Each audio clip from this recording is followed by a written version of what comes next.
What did you buy? All right, so it's 11 o'clock. We'll probably have some people filtering in. I'm going to encourage everybody as you join to share your video if you're up for that, because it's kind of fun to see all these people from across the country, number one. And number two, open the chat box and type in your city and state. If at any point things get unwieldy, I can kind of turn off the video feed or turn off, I'm going to mute all on occasion, but it's kind of fun to be able to see people. I don't know most of you in person. So this is cool. All right, so thanks so much for joining in. We have, let's see, we have RJ just joined in from Vermont, and Elia from Portland, and Adam from Minneapolis, and R. Selbeck from Beaverton, and San Jose, and Santa Monica, and Seattle. Oh yeah, I like it. All right, cool. People from all over the place. This is great. Okay, so here's how today is going to work. I said it was a 30-minute webinar, but I did this the other day and it ended up being an hour. So I'm going to anticipate it's actually going to be an hour. Feel free to jump off if you have to. No harm, no foul.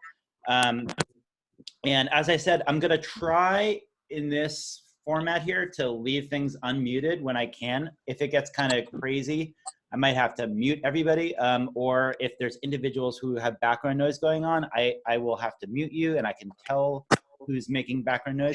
But I would recommend, as a general matter, kind of muting yourself when you're not talking and then unmuting yourself if you want to ask questions or make comments. And like right now, I can hear somebody making noise, so I'm going to mute them. See if I can figure out how to do it. Anyway, yeah, so I'm gonna kind of start with a presentation and talk about, introduce myself a little bit, and then kind of open it up for questions and answers, and then I'm going to tell you guys a little bit more about this special offer thing that I have going on. So without further ado, here we go. This is, see how to work this here. All right, and hopefully you are going to see my PowerPoint now. But actually, I'm going to mute everybody first here, just so there's no issues. Sorry, guys.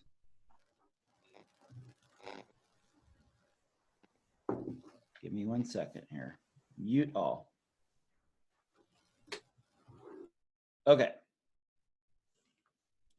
And if somebody can just write in the chat box, you can still hear me, that would be great. Can you hear me? Yes, okay, great. All right, so here we go. Without further ado.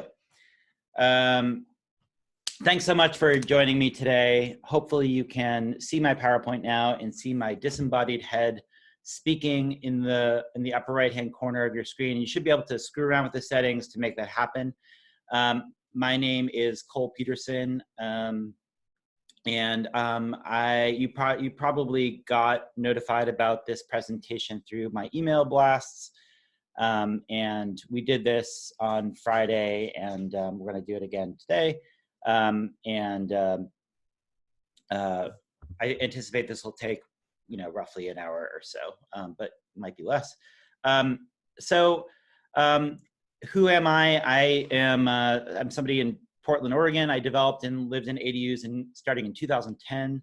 And I run a website called buildinganadu.com as well as accessorydwellings.org. I run the citywide ADU tour in Portland, as well as another similar event called ADU Open Doors. I wrote the book Backdoor Revolution, the definitive guide to ADU development. I own Caravan, the tiny house hotel.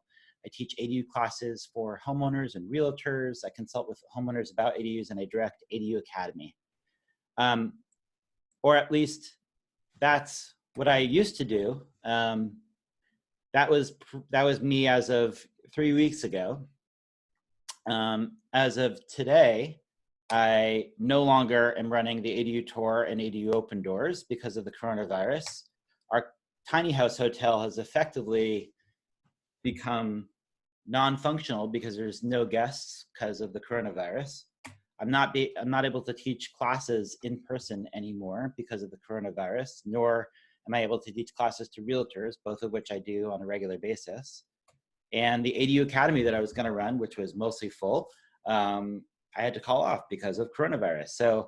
So coronavirus is directly impacting me, and I don't say this in a way to like create like a sob story, but rather just to illustrate how profound and impactful the coronavirus is on average people who, you know, so I call myself like the side hustle king. I have like all these side hustles. I have another 5 or 6 side hustles, and all of these side hustles are being, or not all of them, but like half of them or more than half of them are being directly demolished by this coronavirus. It's been incredibly profound, these impacts. The side hustles that I've been able to maintain are the least kind of economically viable side hustles. All the other ones, the in-person events that I run are much more substantial. The only one of these like businesses, essentially you could say side hustles, that is actually still a viable business is this one right here, developing ADUs. This one has not changed since the coronavirus set in.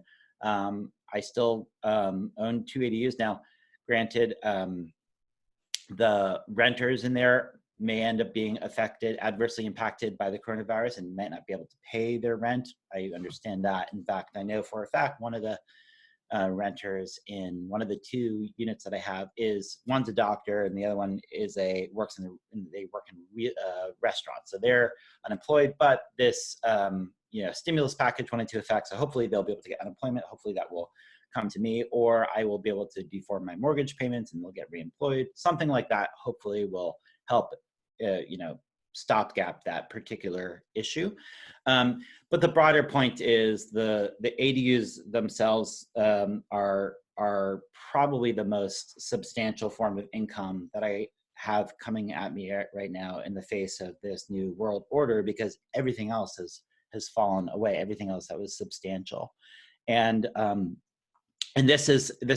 it kind of helped me realize how profound these impacts are going to be on the U.S. economy, and it's prompted me to start thinking about the roles that ADUs could play for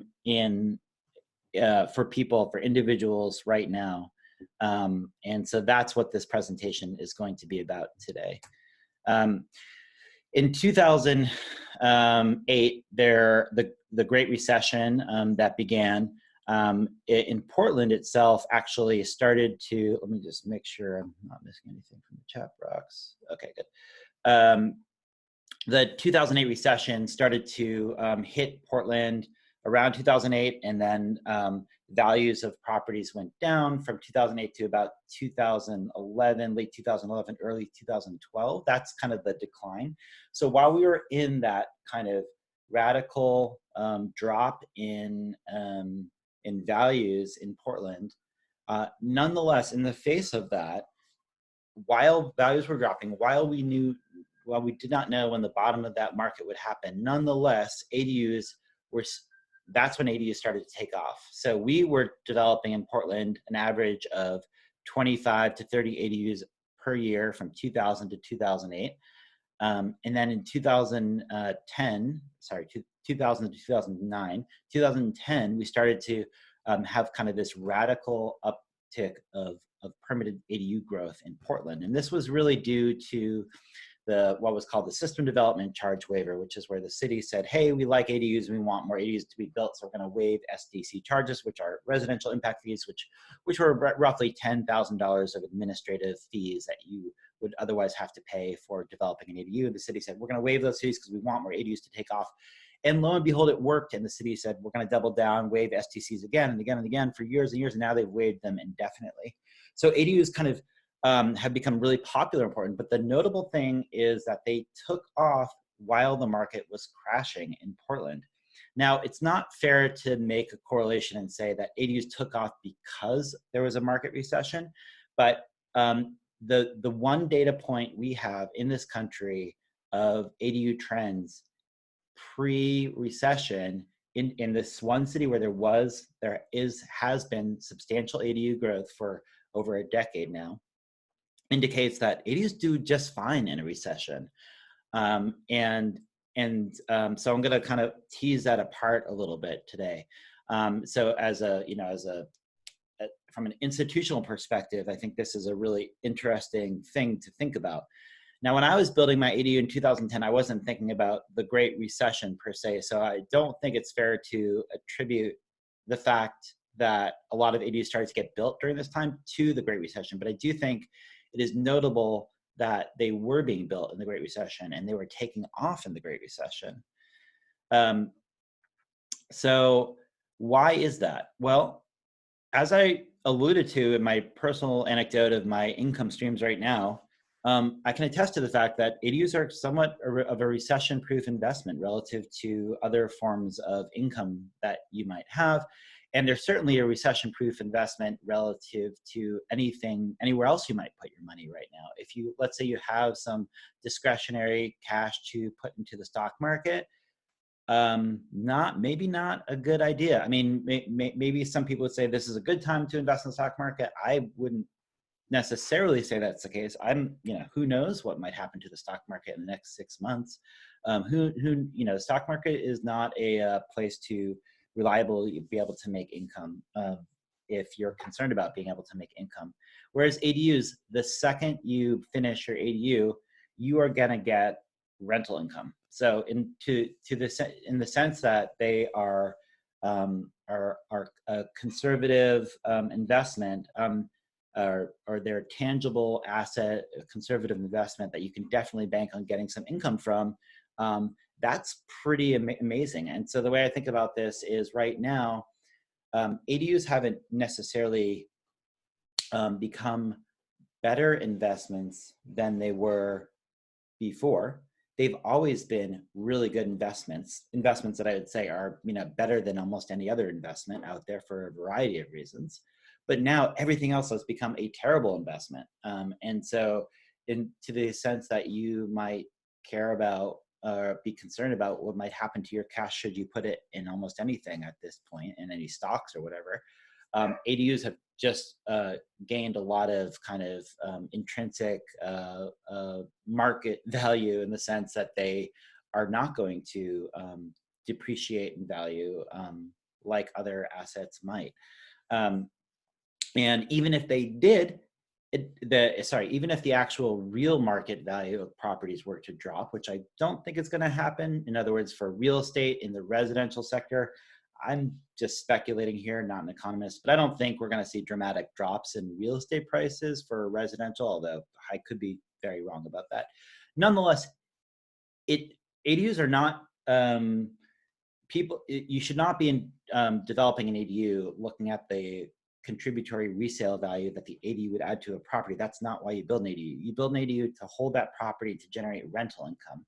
And so even if you didn't add any money to your property, even if your property went down in value, if you're able to generate rental income from that ADU, that's going to offset the cost of any loan that you might have to borrow in order to build that ADU. In fact, if you were to borrow $100,000, let's say, for an ADU through a home equity line of credit or a cash out refinance, if you were to pay interest only on that $100,000, that's going to come out to roughly $400 a month of cost to, that's like the loan servicing cost. It's the debt service cost for that $100,000. So as long as you're making, significantly more than $400 a month, you're covering your loan mortgage, your loan costs for that $100,000. Now, granted, most ADUs are going to cost a lot more than that. Say they cost $200,000. Well, that's $800 a month you have to make. In the Portland market, you can rent out a $200,000 ADU, 800 square foot ADU. That's how much it would cost to build, $210,000.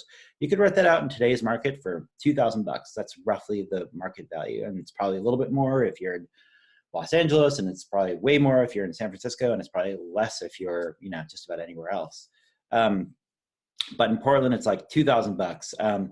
And so that's significantly more than the $800 of debt servicing costs that you have to pay for that, you know, to borrow that amount of money, should you be able to borrow that amount of money. So there's a lot of reasons to think about ADUs as being a really good investment all the time, but relative to every other investment right now, they've suddenly just become really, really good investments.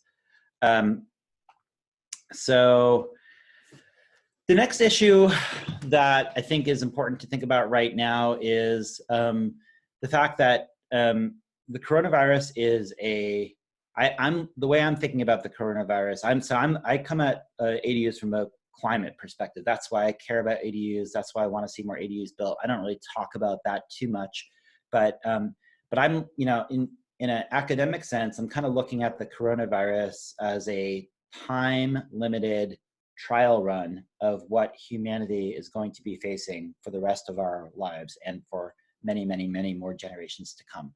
So God is saying, hey, here's an 18-month trial for you guys to figure out how to work together to address a calamity that is occurring to the entire world simultaneously. And so this is kind of a taste of that.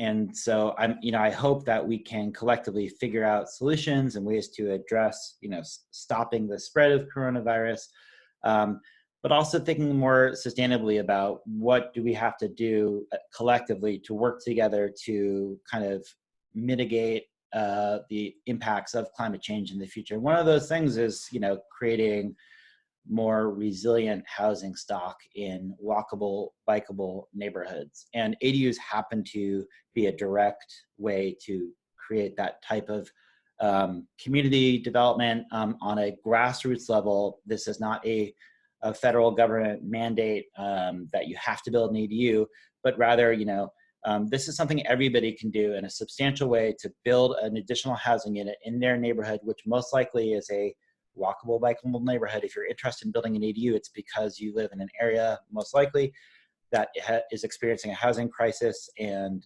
there's some economic motivation to consider building an ADU for that reason.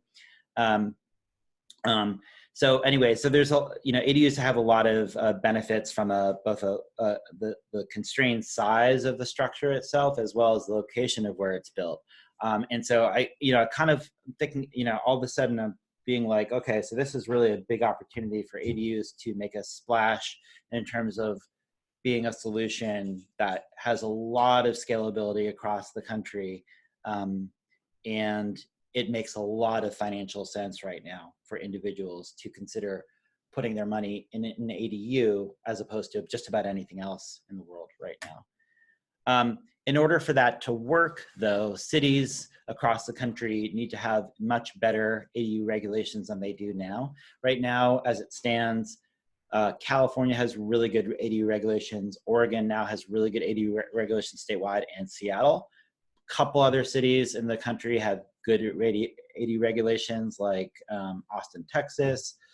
But pretty much most of the country has what I would classify as really bad ADU regulations. And so even if a homeowner was like, yeah, ADUs are great, this is a solution, it doesn't necessarily make sense at a systemic level to build ADUs in most cities in the country because the regulations for them are so terrible. They require off-street parking, for example. They require owner occupancy. Your city probably, if you're not in California, Seattle, or Oregon, you probably are subject to ADU regulations that require owner occupancy and off-street parking. And I would say that makes your ADU regulations bad. And so you as an individual homeowner can assist with that by doing advocacy with your local government. And there's things that you can take on that regard. And for you individually, still, even in the face of bad ADU regulations, it still might be a rational investment for you to build an ADU. It might make sense on your individual property, but as a general matter, as an ADU advocate, it is fair to say that we will not see ADUs take off in any substantial way in your jurisdiction because the regulations are bad. That's the bad news. The good news is the formula for getting ADU regulations is really easy. It's actually not that hard. Just don't have owner occupancy requirements, don't have off-street parking requirements, and then there's a whole bunch of other kind of less politically fraught regulations that need to be improved to have good ADU regulations, all of which are covered in the second half of my book. They're also on accessorydwellings.org. They're also in a variety of other journal articles. The information is there. It's not complicated. Cities that are serving as, that are being obstructionist about this stuff need to really reconsider the roles that ADUs could play, especially now. And which brings me to the final point, which is that right now is not only a good time to build an ADU for a homeowner for our own personal reasons, in that it's a relatively good investment compared to everything else.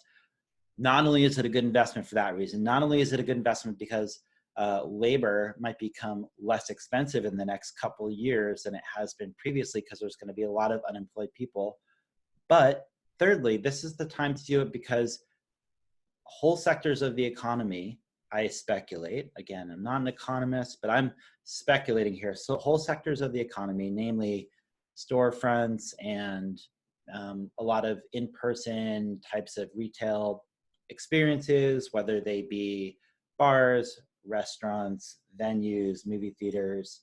A lot of these places are not just shutting their doors right now for a month. They might be shutting their doors for 6 months, and they might unfortunately be shutting their doors permanently. And I don't, obviously I don't want that to be the case, but the writing is kind of on the wall with a lot of these industries. These are not industries where they can withstand shocks where they're not making income for a month or two. Like a lot of these businesses it won't be easy for them to recover from this. And so we have to kind of think about these big picture things that are happening in the economy. And at this point, one of the sectors that I think there is a lot of room for more people to enter into is construction. And so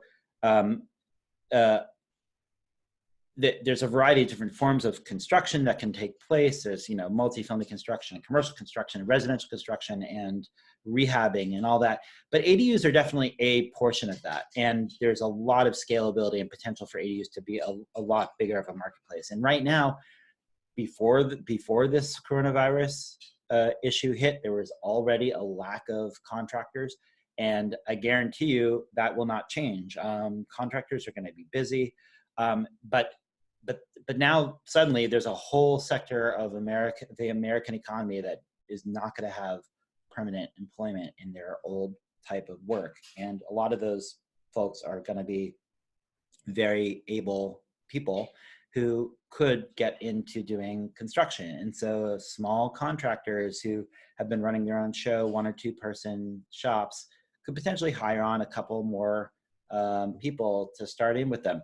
And those kinds of businesses, that's exactly the kind of business that those are the kind of people that are suitable for ADU development, 1 or 2 person shops, small companies that do design build. And so there's a lot of potential for people to move into that sector. But guess what? That only works if there's homeowners who are willing to, who want to build an ADU. If every homeowner was like, we're not going to build an ADU right now because the economy is so bad, there wouldn't be any work for people to transition to. And this is a very substantial investment. This is a $200,000 investment in Portland for 800 square foot ADU. $100,000 of that goes to labor, $100,000 goes to material. So $100,000 you would be inserting into the local labor markets. That's 100 people getting $1,000 stimulus check. That's the equivalent. So if one person out of every 100 people built an ADU, that's equivalent to what the federal government is going to be doing across the whole country, which is great. But realistically, that $1,000 or $2,000 or $5,000 even is not going to, help people get through a whole lifetime of unemployment. They need to figure out new ways to get job income in the future. So this is kind of a call to action to say, homeowners right now, and when I say right now, I'm not talking about today, I'm not talking about tomorrow, I'm talking about in the next 2 years. This is a really important time for us all to be thinking about the very substantial contribution that we could make to the U.S. economy You could think of it as a sacrifice, although it is not a sacrifice at all. This will be one of the best things you could ever do for yourself, personally, selfishly. But it also is a really important thing to do right now for the whole US economy at large. So while ADUs are really expensive, on top of the fact that well, let's start with this. Financing has gotten pretty good for ADUs. So you say to yourself, oh, I can't build an ADU because I don't have enough money. Well, first of all, ADUs have always been expensive. Nobody's ever had enough money to build an ADU. That hasn't changed just because the market dropped the last couple months. So it's not any different in that regard. And furthermore, financing for ADUs has gotten better and better. And even if you're not qualifying for a standard construction loan these days, there's organizations and banks and credit unions out there that are explicitly trying to reach you to try to say, we want you to build an ADU so bad that we will give you a loan even though you don't have really good credit or that your debt to income ratio doesn't qualify for a big construction loan. So I've linked to those 2 documents in the blog post that I sent out called Can Your ADU Save Us, to kind of call out what those loan programs are. They're serving markets in Austin, Texas, in Los Angeles, in San Mateo County, in Silicon Valley, in San Jose, in Portland, in Seattle. All these cities have programs out there. There's where they want to reach you. So you can't use that as an excuse. And if you said, well, I just don't have enough money I just really can't consider doing a $200,000 ADU. Guess what? You don't have to consider doing a $200,000 ADU because now there's ADU companies out there. I can think of 3 that have built at least 10 ADUs, if not 100 ADUs or more, completed, permitted, done, utility connections and all that for less than $100,000. So there are companies out there that are able to do this. They're kind of prefab companies. They build them off site and they bring them in and deliver them onto your site. So there's much less expensive ADUs out there that are actually, there's a lot of companies out there that say they do prefab ADUs and they haven't actually built any.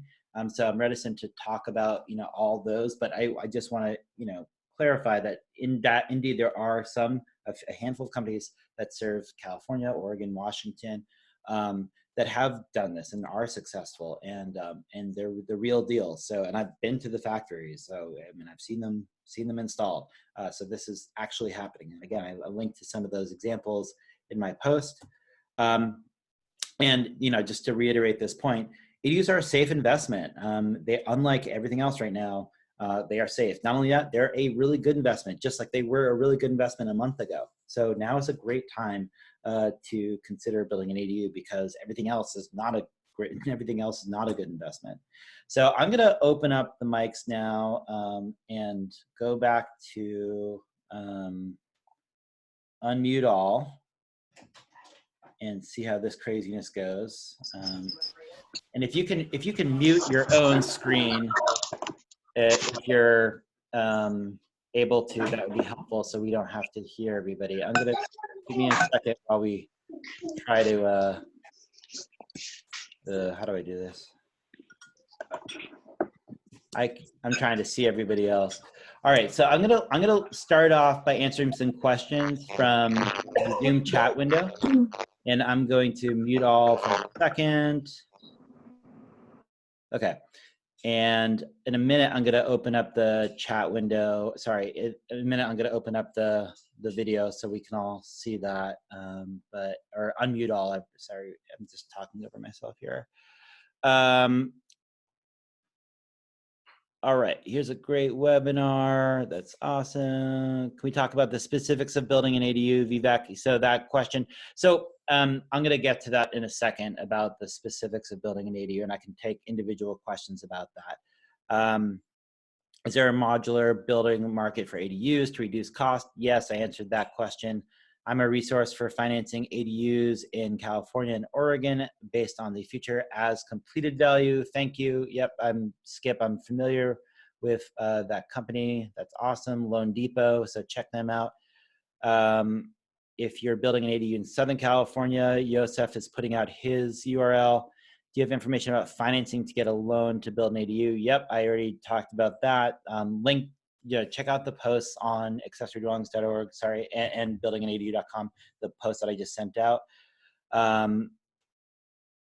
The links to the prefab builders that I recommend, that's in that blog post that I sent out called Can Your ADU Save Us? So you can find the links to those 3 different prefab builders there, all of whom are building ADUs successfully right now.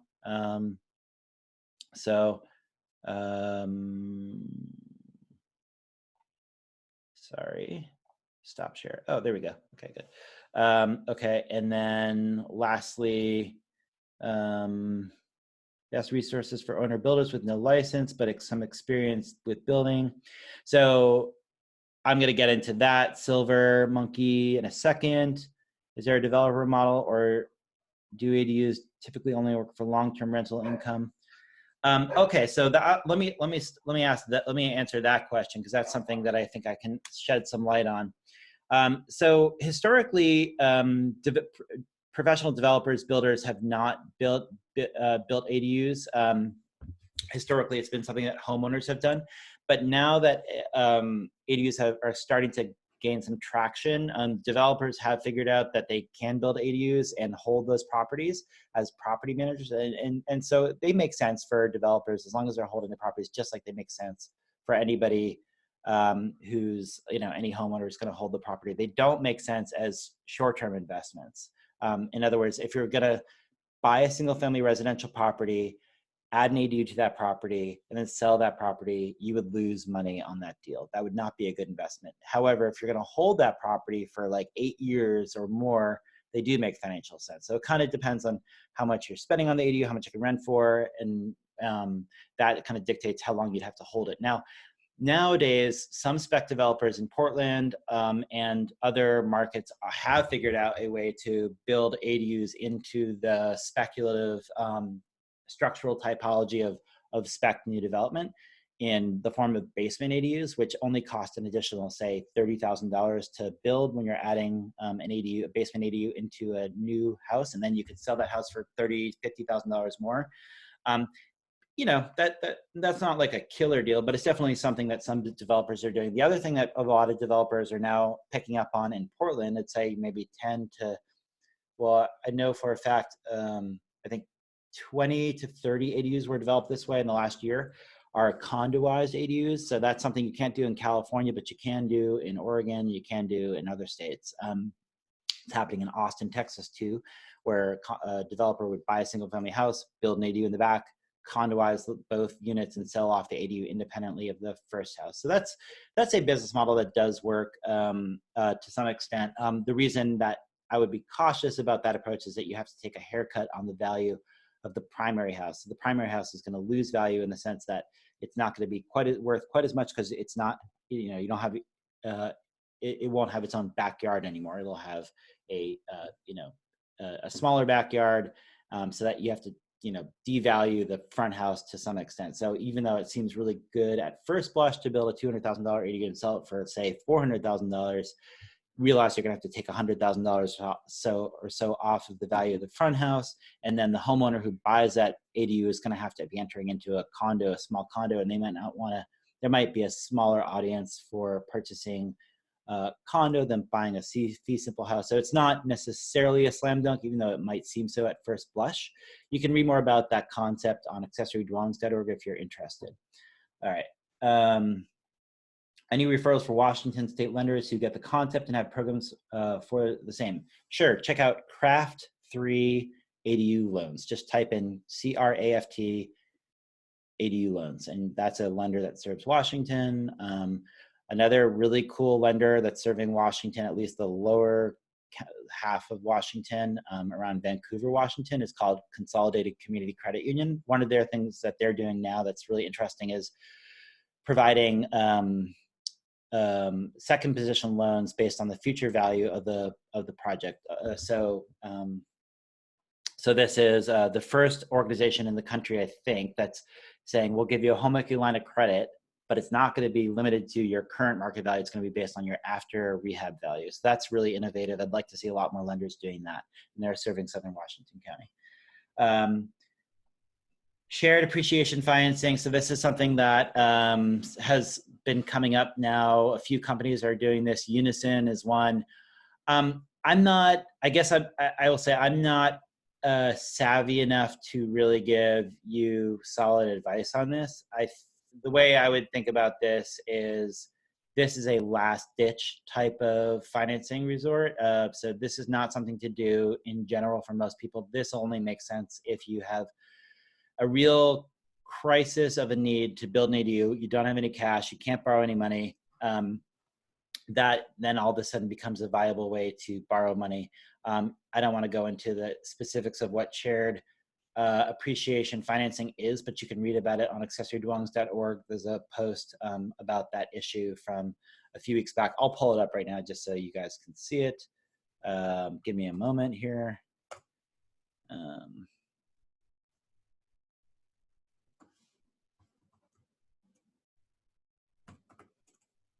If I can't find this in a second, then I'm not gonna belabor this point. Yeah, there we go. So it's called, I'm gonna share my screen now. Hold on a second. Share screen. Okay. So if you go to accessorydwellings.org, there's a post called New ADU Financing with No Monthly Payments. So, it sounds pretty good at first blush, but most mortgage lenders who I talk to are like, don't do this. It's a really bad deal. So I'm not qualified to really say whether or not you should do this. But in general, I've been told, that this is not necessarily a good deal for you. If you anticipate that property value of your property value will go up, which is a fair assumption to be making in most markets in the country, that this is not necessarily the best deal for you. All right, next question here. Any advice about developing an ADU at a rental while tenants occupy the primary house? Yeah, I mean, I've done it.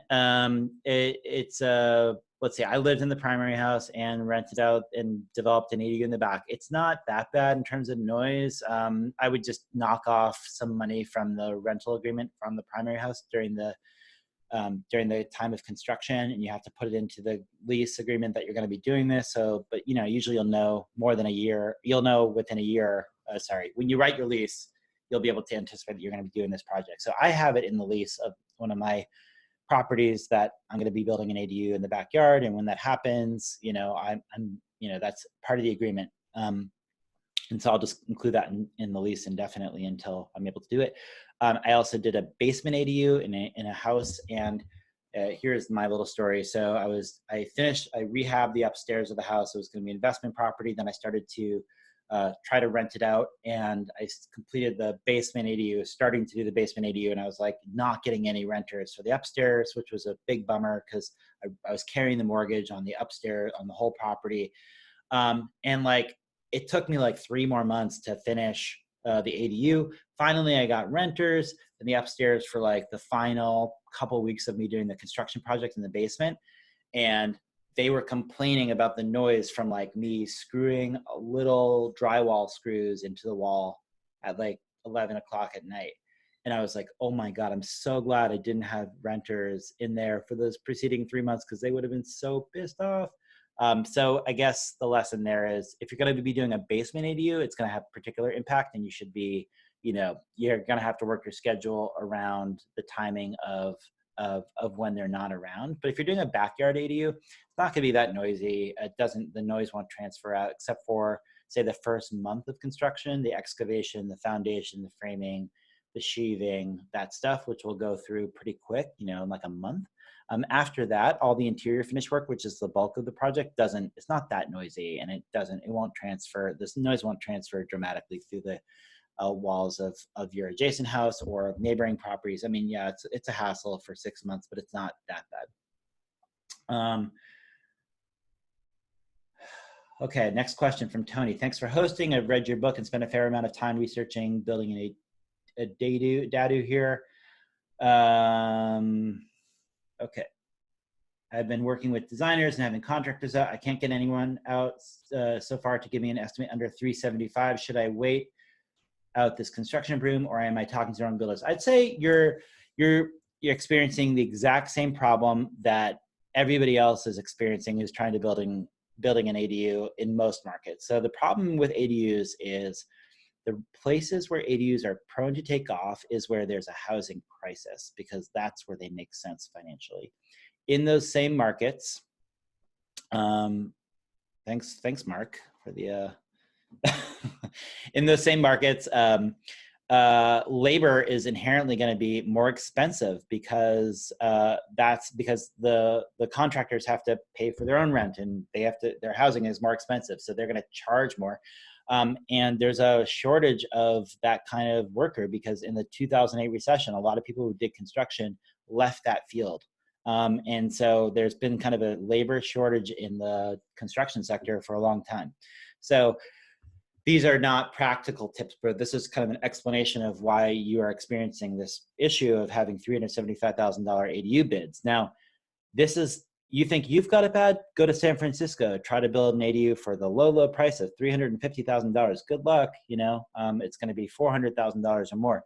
But this is where prefab ADUs all of a sudden are going to come in. Now, prefab ADUs don't necessarily make big sense in a market like Portland, because you can do a custom ADU here for $210,000, which sounds expensive to a lot of people, but it's actually, that's what it is. But you can get a nice prefab ADU in that price point, absolutely. And there's companies serving the Seattle market that are doing that. And I'm not going to be able to rattle them off right now, but I can tell you I've been contacted by several, and I know that they're out there. And there's some that serve. So, for example, Wolf Tiny Homes, they'll serve Seattle. They can do it for $90,000, So reach out to them. If price is your only constraint, if you're trying to do a custom build thing, then yeah, then you're going to be subject to finding a general contractor and getting bids on that. And then you're just going to have to be scrappy and keep on calling around, and don't waste your time or their time having them come out to give you full bids. If you can kind of gauge them, say, hey, I'm doing a 1,000 square foot ADU. It's going to have hardy plank siding. It's going to be 2 bedrooms. It's going to have ductless mini split. It's going to be modest level finishes or whatever. Roughly how much do you think that's going to cost? Could you do that for $200,000? Could you do that for $250,000? Could you do that for $300,000? Could you do that for $350,000? They should be able to give, if they're an experienced builder, they should be able to say, I'm not going to have a conversation with you if your budget isn't greater than $250,000 on the phone without looking at your plans. Okay, so you don't need to waste a lot of time with people if they're not in your price point. So you can do some diligence by kind of honing in your craft of determining who might be within a reasonable price point. All right. Studio Shed. Yeah, Studio Shed is an example of that. Thoughts on building out a structure like that after the fact? Well, I don't, AJ, I don't know of a particular example. I haven't heard of that happening per se. I can say this, there's definitely a market in Portland of homeowner builders who want to have a structural shell built called the weather-tight shell, and then they will complete construction in order to offset their out-of-pocket expenses. So the cautionary tale there is doing the finish work is not that easy. It's not that cheap. It takes a lot of time. So don't think that just because it's just the finish work, it's easy to do. Nonetheless, absolutely, you can save out-of-pocket expenses. If you have the time in your hand, have a general contractor do the weather-tight shell, get a bid on that. That's how I did my first ADU. And then I GC'd all the finish work myself. I did some of the work myself. I hired out other people at $16 an hour. Absolutely, good time to do that. I didn't even go into that with the coronavirus thing. If you're not employed right now and you're a little bit handy, heck, you can decrease the cost of your project by doing this work using your sweat equity. Any thoughts on using reverse mortgage financing strategies? No, Gary, I don't know enough about it. I'm sorry. I know one lender in Portland who's really keen on that particular approach, but I don't have enough insight about it. Again, you can go to the link that I provided in my post on Can Your ADU Save Us? In there's a link to 2019 is the year of financing innovation. That's the name of the post. It's on accessorydwellings.org. And in there is somebody who does mortgage financing strategies. So you can, reverse mortgage financing strategies. Okay. Ed's question, can I do some of the grunt work on a basement ADU to save money? Absolutely. You can do, if you're doing a garage conversion or a basement conversion, you're essentially, that's the structural shell, that's the weather tight shell. And after that point, homeowners are, that's akin to a major renovation on your house at that point. Once you've gotten, if you have a basement or a garage, you've gotten the structural shell done. I would say, generally speaking, for homeowners, I would not ever advise doing the structural shell. It's just too difficult if you don't know what you're doing. But after that structural shell, it's possible to do a lot of the finish work, and that's what a garage conversion or basement conversion is. So yes, there's absolutely I don't consider myself a builder. I did a basement conversion. I hired another guy to work with me who's an experienced builder, hired him $40 an hour. And I worked side by side with him. He kind of trained me along the way, did a lot of the work myself. You can read about that on buildinganadu.com and ADU Odyssey blog. Great book and webinar this is from Greg. I think condoizing ADU properties is the future in smart urban areas. California, multiple ADUs can be built on multifamily properties. I'm not going to read the whole comment here. But I'm going to read the question. Have you seen any economic analysis of such a conversion and sale if it were allowed? But the law will not change anytime soon for condos. Yeah, so I think the condoization laws in California explicitly are not going to allow for this, I think. But as far as whether it pencils, bottom line is, yeah, it pencils. It does make sense. And that's why now I'd say I've personally seen a surge of this activity going on in Portland in the last year. So it's kind of a new thing. It's also happening in a big way in Austin. So I think we'll start to see that in Seattle, Austin, and Portland. It'll probably take off in a bigger way in Seattle. I think I've seen ADUs there on the low side of like 350 being condoized, and on the high side of like 800,000 bucks. So yeah, it definitely is a viable business model. For Robert, the class that I have, I'm going to talk about that in a second. So bear with me. I'll get to you. Actually, there's some great questions coming in, and I was hoping to unmute, but I think there's too many questions for me to unmute and do it that way. So I'm going to actually go back to the presentation here and then take some more questions. Cause I don't want to keep this webinar going more than an hour necessarily. So, here we go. Share screen. Bam, bam. Okay, so back to the presentation. I wanted to talk about these two offerings that I have and who they're for, what they do. First is the Building an ADU web course. This is a class that's really intended for homeowners. Builders could get a lot out of it too, and architects too, but it's really for homeowners, I'd say, more than anybody. It has 20 lessons that go through cost, financing, design, permitting, and more. It's very, very in-depth. It's 40 plus quick tip field videos covering building tips about ADUs, 6 interviews with ADU owners, and 5 walking tours of ADUs, and all the materials nationally applicable. I'm going to give you some examples of what I mean by that. So pocket doors. This is just one snapshot of one lecture that you can so you can get a handle on like the types of information you get from this. Why are we talking about pocket doors? Well, pocket doors in bathrooms explicitly in ADUs make a lot of sense. Why is that? Because bathroom doors, first of all, the door swings open typically on a bathroom, and that takes up hallway space. And so that takes away the ability to put furniture where that door might swing.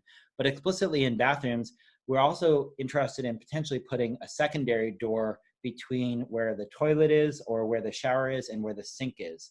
And so if you do that, all of a sudden you've doubled up the functionality of that bathroom space. So 2 people can use that bathroom simultaneously. One person can be on the toilet, another person can be brushing their teeth, because it's a 1 bathroom house. And so all of a sudden having that dual purpose bathroom that 2 people can use privately is really useful. You can accomplish that with a pocket door. That's a really specific kind of nationally applicable ADU design principle. I wanted to also mention that the entire ADU design principles lecture, which is 21 minutes, is free. If you go to the course.buildinganadu.com website, You can watch a 21-minute lecture just so you can have a sense of what these lectures cover. And as I mentioned, there is 20 such lessons of that sort as a part of this course. Here's an example of an alternating tread stair quick tip video. So I have 40 of these quick tip videos. What are alternating tread stairs? Why are they applicable to ADUs? Well, alternating tread stairs are applicable to ADUs specifically if you're doing a garage conversion, specifically if you're doing a non-conforming or non-permitted garage conversion, or adding these stairs after certificate of occupancy, because you can't get these alternating tread stairs to meet building code. So you can't do this as a formal type of access to the sleeping loft, generally speaking. But a lot of people do these after their certificate of occupancy, and the video goes through, precisely why this makes sense for specific types of ADUs, specifically for garage conversion. So if you're doing a garage conversion, you're thinking about a sleeping loft, you want to know about alternating tread stairs. And that's information you can't find anywhere else, anywhere on the web. Dormers. Why am I talking about dormers? Why is this about ADUs? Well, dormers increase the effective volume of a second story of a structure without triggering the height regulation. They might want to exceed the height regulations for your jurisdiction if you do design that dormer correctly. A lot of jurisdictions throughout California, for example, limit an ADU to 16 feet in height. That ain't good for a 2-story ADU. That's a big problem, actually. And so if I was in California building a 2-story ADU, I would be immediately wanting to know, how can I increase this? How can I build a second story within a 16-foot height limit? The only way to do that, or one of the only ways to do that, is going to be to use dormers. But you have to do that dormer just right so that it doesn't end up being classified as the height that the structure is being measured by. So it's a tricky set of things to consider.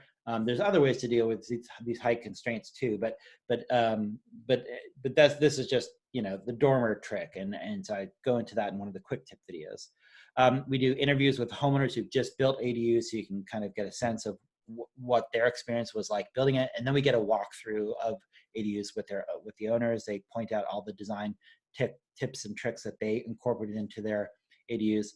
And I'd like to just remind people, the reason that ADUs are incredible are these two things. Number one, ADUs provide a pathway to financial freedom in your life. It has done this for me. It will do this for you, most likely. And guess what? That hasn't changed in the last month. That is just as good now as it was a month ago, even with the coronavirus. Even if we go into another Great Depression, that will be the case with ADUs. And arguably, that's even more so the case now. Lastly, or secondarily, the other reason that people want to build ADUs is because it provides multi-generational household flexibility. So, ADUs have always been really interesting in that they change use over time, not just in the course of a decade, but in the course of a single year.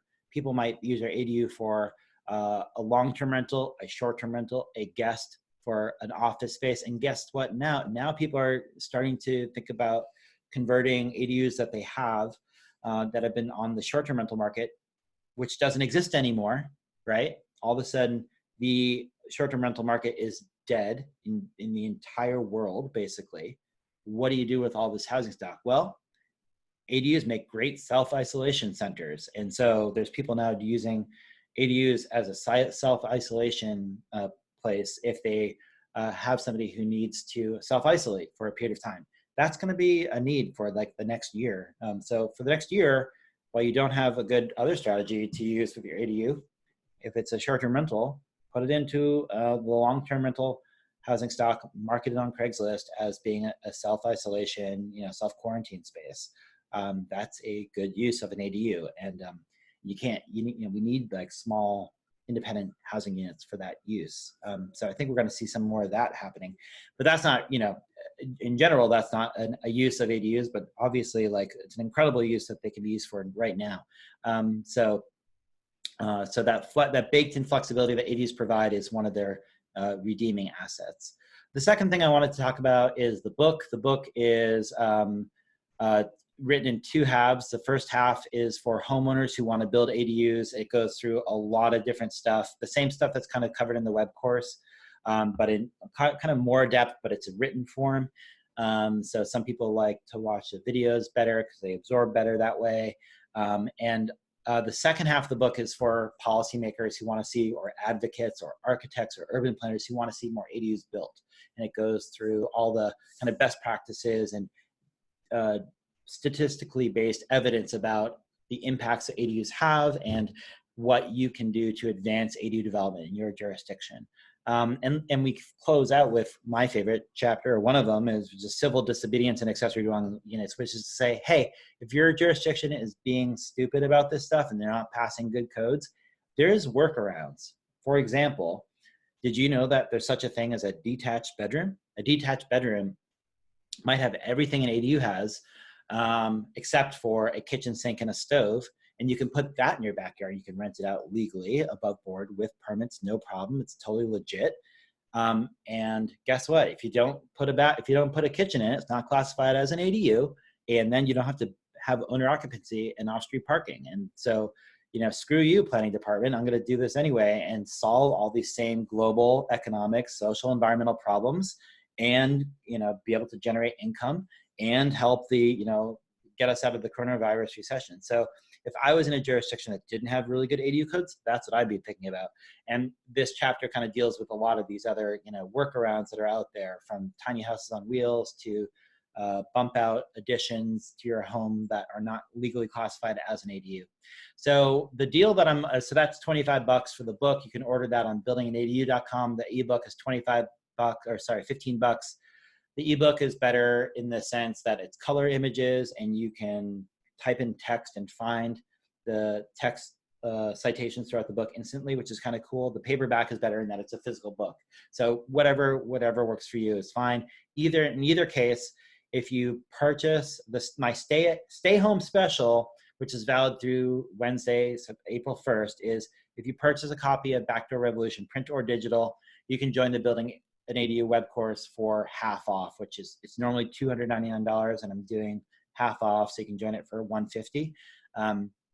So once you buy the book, just send me an email at cole@accessorydwellingstrategies.com with proof of purchase of the book, and I'll send you a link or the code to use to get access to that Building an ADU web course. So this is my offer to you guys, and I hope you take me up on it, and I hope it inspires you and helps you get to the point where you're able to make the leap of faith to building an ADU, because now is the time to do it, not just for yourself, not just for your own purposes, but because we need you to do it as a nation, as a country that really needs to make dramatic strides towards addressing climate change in a big way, as a country that needs the help economically. This is a really good time. This is kind of becoming a civic call to action for people. So in order to sign up for the web course, you can click on the buildinganadu.com link on the upper right-hand corner to course, and then click enroll, and then you can type in the code, the discount code there. So I'm going to pause my screen, stop sharing, and I'm going to go to Q&A again. If I can figure out how to do it. All right.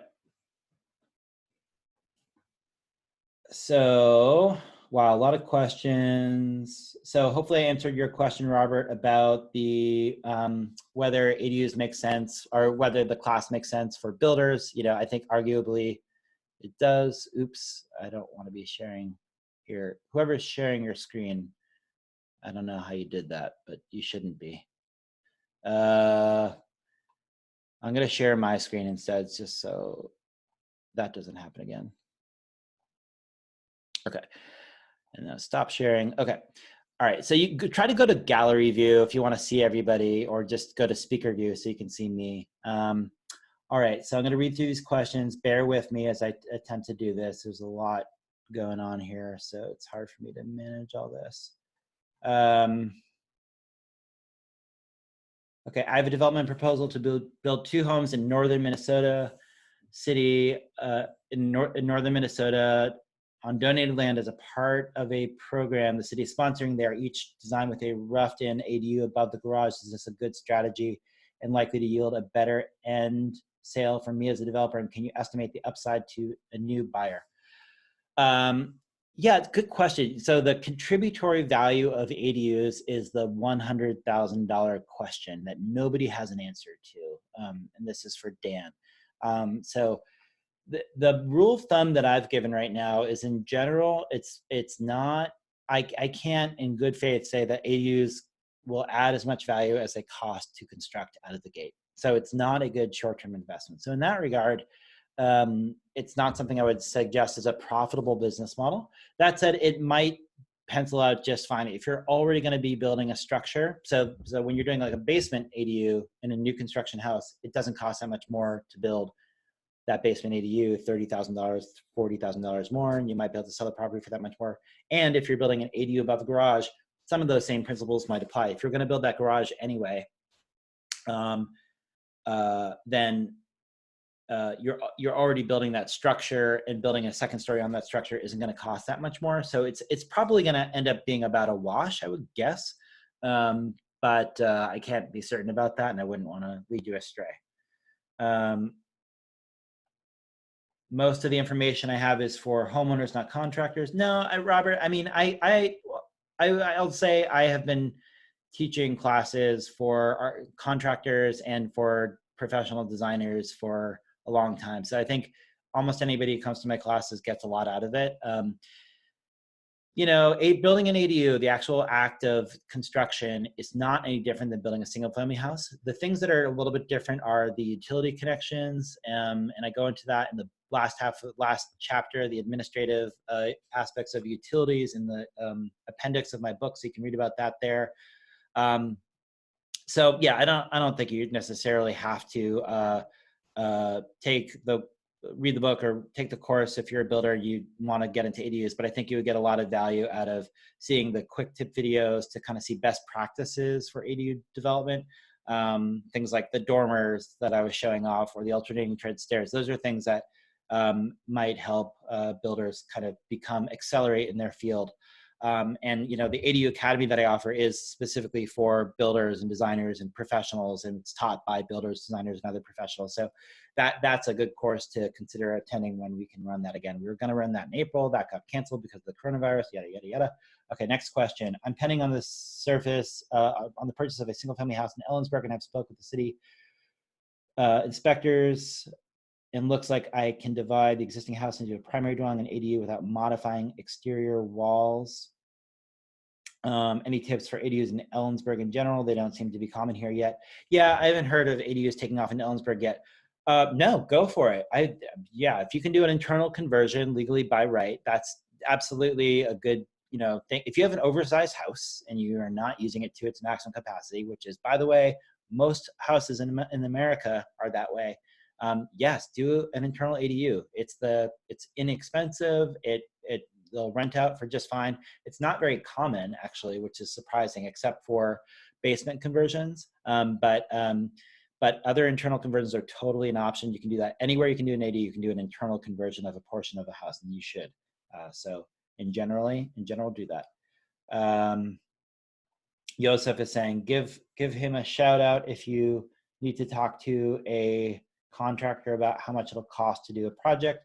Patrick asks, would you agree the coronavirus is providing even more incentive to look at ADUs as a long-term rental as opposed to short-term, especially considering the anti-short-term rental regulations in Portland that exist now? Yes, absolutely. Like I said, the short-term rental market is dead. I've always kind of tell people, be wary of short-term rentals. It could turn on a dime. What I've always said up till now is, hey, the city could literally say one day, you can't do short-term rentals anymore. This has happened.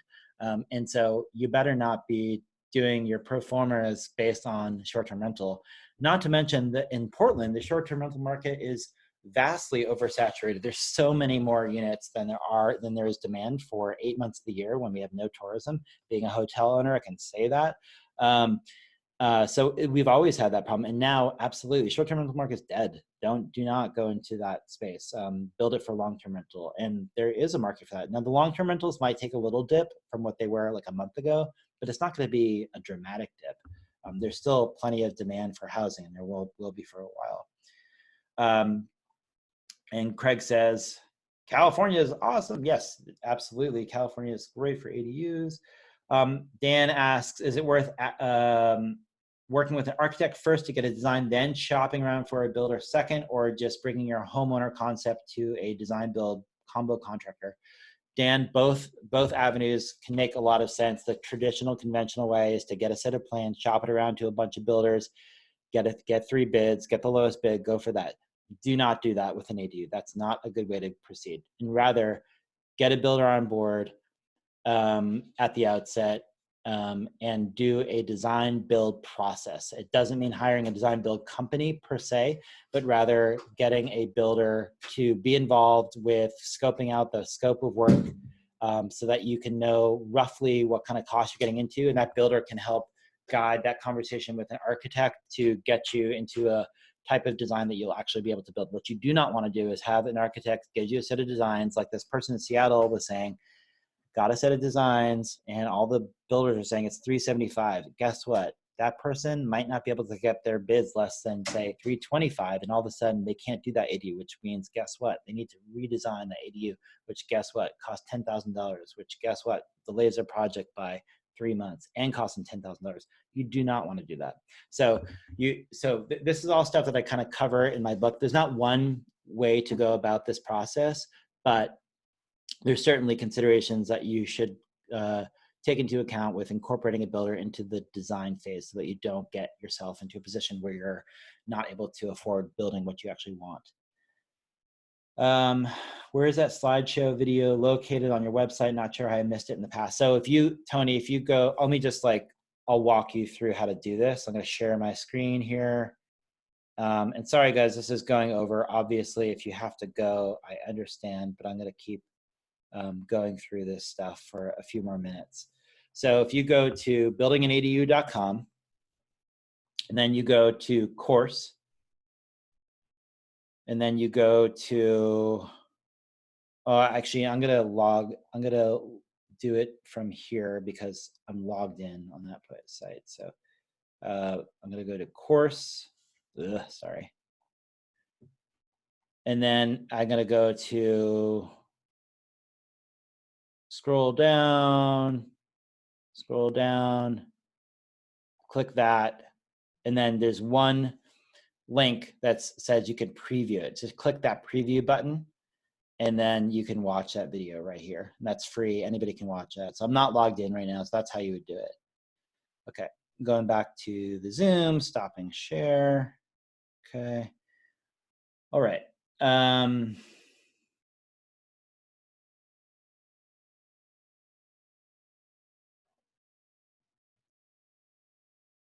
Cole's book is terrific. I have 3 and loan them out. Yes, exactly. Thank you. All right, so I'm trying to get back to where I was. Okay, so Tony says, where's that slideshow? Next question is, Sarah asks, any part of the market focusing on elders with limited mobility? Yes, there are. There's definitely companies out there. Type in like MedPod, I think is one company. That Granny Pod. There's like Med Cottage. There's at least 5 companies out there that are focusing on ADA compliant, aging in place type of like units. There's a local company here, Golden Bungalow, that does ADA compliant ADUs. So yeah, there's definitely a market, a specific market that any ADU can be age friendly. Any 1-story ADU is almost by definition age friendly, as long as you do a ACT grade roll-in shower. Anyway, not that hard to do. ADA compliant. If you're doing new construction, ADA compliant or accessible units is actually really easy. It's not that hard at all. So any ADU can be that way. And that, yeah, Sarah or AJ linked to wheelped.com. I want to retype that one, RJ, unless you got that right. Mark says, detached bedrooms are interesting. How do you get folks used to not using a bathroom, or is it shared with the main house? Mark, just to be clear, a detached bedroom has everything an ADU has except for the kitchen sink and stove. So you can totally do separate entrance. You can do separate, you can have a bathroom, you can have bedroom, you can have office space. Heck, you can put in countertops, you can put in a fridge, you can put in a microwave, you can put in a hot plate, you can put in a convection oven. All those things plug into a 110 outlet. The only things you cannot legally do are the sink and the stove, or the oven. So yeah, you can totally, and not every jurisdiction is going to allow you to do a detached bedroom, but a lot of jurisdictions will, and they just haven't realized that there's a loophole there. There's other loopholes that you should read about in my book in chapter 12. All right, so yeah.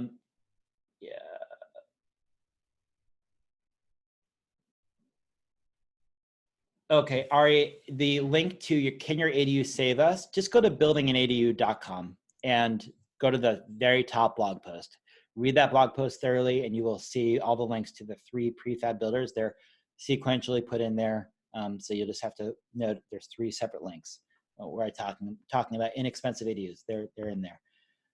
The course, Sarah asks, is the course focused on homeowners? Does it help us learn about possible designs? How to find a contractor, meaning focus on homeowners that aren't builders? Absolutely, yes. That it's for homeowners who want to build ADUs, finding a contractor. Yeah, I mean, most people are not going to build an ADU themselves. This is not a course for like how to actually construct an ADU. I don't know how to actually construct an ADU. I've always worked with professional builders, and that's the orientation that I have. I can do, handy, but I can't actually build an ADU from scratch. I would defer to professional builders for the weather-tight shell. Gary asks, or Gary says, thanks, Cole. ADUs are such a great housing solution where the average homeowner can help increase the housing stock in tight markets. Very democratic. Absolutely. Mark, I'm going to skip over that because it's not a question, but I will read it later. AJ says the book was a huge help, answered tons of questions. Just enrolled in the video course. Thanks, Cole. Awesome. Thanks, AJ. Mark says, great point on utility connections and site prep, Cole. Thanks, Mark. Matthias asks, how much of an increase in property taxes and insurance can I expect from building a 500 square foot ADU above a garage in San Diego? Matthias, I don't want to speculate about the insurance, taxes bump. In general, the insurance bump is not that significant. I'd say $300 to $500 for the tax for the insurance for an ADU is reasonable, and it's really easy to get. If your insurance provider doesn't do it, jump to another insurance provider. It's not that hard. This is not an uncommon thing. It's easy to do. Taxes, I will say, in the Portland market, the range can be, it's basically tied to the structural improvement value that you're adding to the property. So in Portland market, that can be, if you're doing a basement conversion, you could increase your tax by as little as like $500 a year. It could be as much for a detached new construction ADU as $3,000 a year. The rule of thumb that I give out there, which is not going to be applicable in every jurisdiction, every state does taxes differently, is your taxes will increase by roughly the amount that you're able to generate from 1 month's rental income from that ADU. It's not going to be a tried and true rule of thumb for every jurisdiction, but that's generally the scale that you should be considering, I'd say. But do some diligence. You're going to have to provide your assessor with the estimate of the contributory value of the improvement that you're adding and how that's going to impact what they deem the market value of the property to be after you're done, and then they could tell you what they think that will increase the taxes to. Colin asks, will Portland's code allow for multiple ADUs on a single lot? I know in the past the answer has been no. Not sure if anything has changed. I have a property that would accommodate both a basement ADU as well as a freestanding ADU. Any hope of both being allowed? Colin, good news for you. Not only is that being allowed, that's allowed now in Seattle, that's allowed in Vancouver, British Columbia. 2 ADUs now are allowed in all of California, but Portland, I'm proud to say, not only can you do, will you be able to do a basement ADU and a detached ADU, but you'll be able to do 2 detached ADUs, and you'll be able to do 2 ADUs within a single detached accessory structure.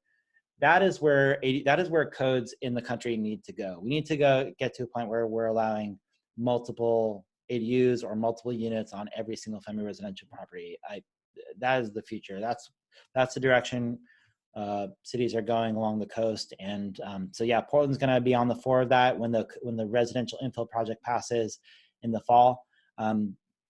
Other cities like Tigard and Washington County in Oregon already allow 2 ADUs, and Seattle does, and so that's becoming a thing now. Greg says, ADU Patriot, thanks. Are the least cost ADUs outside of Oregon being tracked by anyone? I see a few junior ADUs in California coming in at $30,000. Not many of those opportunities may exist, but it may make sense to identify what makes them possible. So nobody's really tracking that, Greg. I mean, I think you're going to be as clued into looking for those opportunities as anybody. While there are no ADU academies, state and local governments are doing potential studies of the number of low-cost ADUs that could be built on the existing housing market stock. This seems like a vast failure in governance. Oh, why are no academy? Why is nobody studying that? Yeah, fair point. There's a lot of opportunity out there for conversions of pre-existing structures if the codes allow that. A lot of codes make it challenging to do conversions of existing garages, but hopefully your jurisdiction doesn't. And you're right. What I'm seeing is a surge of interest right now. The consultations I've been doing in the last 2 weeks have been all conversions of garages. So I think we're going to see a lot more people looking at scrappy ADU development in that form. So that's great. I'm a fan of that. Would much rather house a person than a vehicle. I'm going to go through 3 more questions and then wrap this up. I had a contractor give me an estimate. Oh, that's a private question, so I'm not going to answer that. Thanks for the answer, Cole, on detached bedrooms in chapter 12. Gonna skip over the next one because it's not a question. Hey, Ken, nice to see you. And last question from Rennie, and then I'm gonna wrap it up because we are way over. Can you get away with tighter clearances due to tight spaces, for example, a 36-inch corridor width? Not sure, Rennie, exactly what the question is, because 36 inches tends to be, as far as I know, that's the IRC standard for minimum widths. Oh, you're saying, can you get away with tighter corridor widths than 36 inches? I see. For pre-existing structures, there are forbearances for grandfathering in things that are non-conforming. For example, stairs that don't meet current building code, or clearances in certain cases, but it's going to be jurisdiction specific. So that's one of those things that I can't answer for you. Through my web course or through my book. You're going to have to do diligence with your local building code department officials to determine the specific question in mind that you have. Okay, so one more question from Sefi. One of the benefits of investing in a recession time is buying real estate at a low price, then sell when the prices go up again. In the meantime, generating income from rental as well. With ADU appreciation is not a factor, just the monthly ROI. Do you agree? I mean, so, hey, shh, Sati, no, sorry about that, guys. Yeah, now is a good time, I guess. I mean, I'm not going to make claims that I know where the real estate market is going to go, and I don't think we're at Sati, shh. I can't speculate that the real estate market is going to increase rapidly or anything like that, but as a general matter, if you can hold on to your property with an ADU and generate income from that ADU, it's going to be a good investment. And so everything about real estate beyond that is speculative in terms of like where the market will go. I am a firm believer in real estate investment as a good wealth building strategy, because I personally speculate that real estate will increase in value in the coastal states of the United States in general. But that's just me. I'm not going to say that you should, bank on that approach. God forbid we went into like a major another, housing recession and values do decline. So, but the good news about ADUs, it doesn't matter, right? Because you can cover the additional mortgage cost just using the rental income that you get with the ADU. And those rental market rates are not going to drop too much in any case. All right. So it's officially now 20 minutes over the end of what I said initially was going to be a 30-minute webinar. So I'm going to end this, but thank you guys so much for participating. I've recorded this webinar. I'm going to send it out as a YouTube link, and I appreciate you guys all spending some time with me this morning. Go out there, build an ADU, and help others build them too, okay? And take care of yourself. Be healthy.